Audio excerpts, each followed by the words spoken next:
Greetings. Today is August 20th, 2019 again.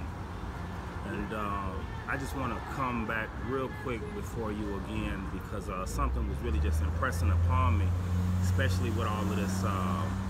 For those in the conscious community, you know, you might be seeing a lot about the 400 years of slavery from 1619 to 2019 and this, that, and the third, just as a statement of fact. The people who were taken from the west coast of Africa preceded this 1619 situation. So I wouldn't put a whole lot of faith and stock into trying to pinpoint a specific date. That can be traced back to a Spaniard by the name of, I can't remember his first name, but his last name is spelled A-Y-O-L-L-O-N. And he brought the first quote-unquote Negro slaves to South Carolina in 1526. So what I really want to talk about today in this lesson of employing weaponized logic is the Negro people, so-called. And so what it is, when we understand here, you know what, let's start off with this. Let's start off in the scriptures. Deuteronomy 28 verse 68. Deuteronomy 28 verse 68, right? And Yahuwah shall bring thee into Egypt again with ships by the way whereof I spake unto thee, thou shalt see it no more again, and there ye shall be sold unto your enemies for bondmen and bondwomen, and no man shall buy you. Okay, so again, in what we're doing here is we're building logical precepts and logical understanding in the scripture.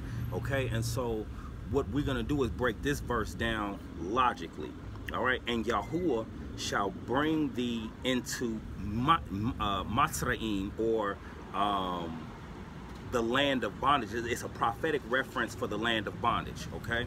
Into Egypt again with ships. Now, if you look at where Israel is on the map and you look at where Egypt is on a map, you don't even need ships to go from Israel to Egypt.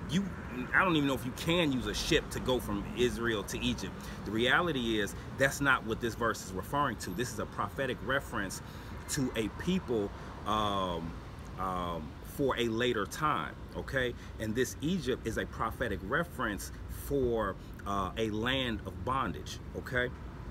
And so it says, by way whereof I spake unto thee, thou shalt see it no more again, and there ye shall be sold unto your enemies for bondmen and bondwomen, and no man shall buy you. Because we understand that when this is the very same thing that happened to these so-called Negro people once we arrived here in these here United States of America. We were sold, but no one bought us. Understand? And so what I want to do is tie logically the Negro people to the Hebrew people who wrote these scriptures, okay? Now, when we look at the Spanish Inquisition that began in 1478, okay? What we see here is a inquisitionary period, or a period of inquiry. A prolonged period of inquiry is what Inquisition means, a prolonged period of inquiry. And what we see there is how during this time, the Jews were inquired upon to become Christians. They were finding out who was a Christian amongst the Jews, because understand that the Jews had come to Spain probably, what I've been researching is 100 years prior to then, and probably more so than that, longer before then. But understand that these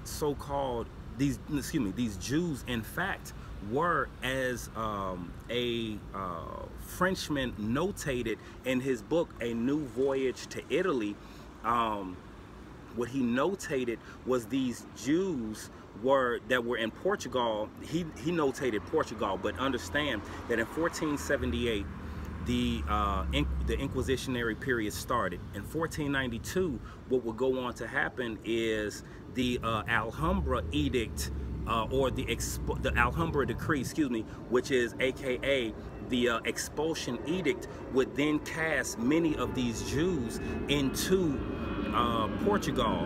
And so there, what we have there is this Francois Maximilian Mission, who published a book in 1714 out of London called, again, The New Voyage to Italy. What he says is, I'm paraphrasing, he says that it is a vulgar error to consider all Jews to be black, but this is only true of the Portuguese Jews. Okay, so now that we have a eyewitness account, and there of which are many, but in this particular reference we have an eyewitness account who has placed the Portuguese Jews in association with a black people. And understand that the word Negro really in Portuguese and in Spanish means black. So we have black Jews, right?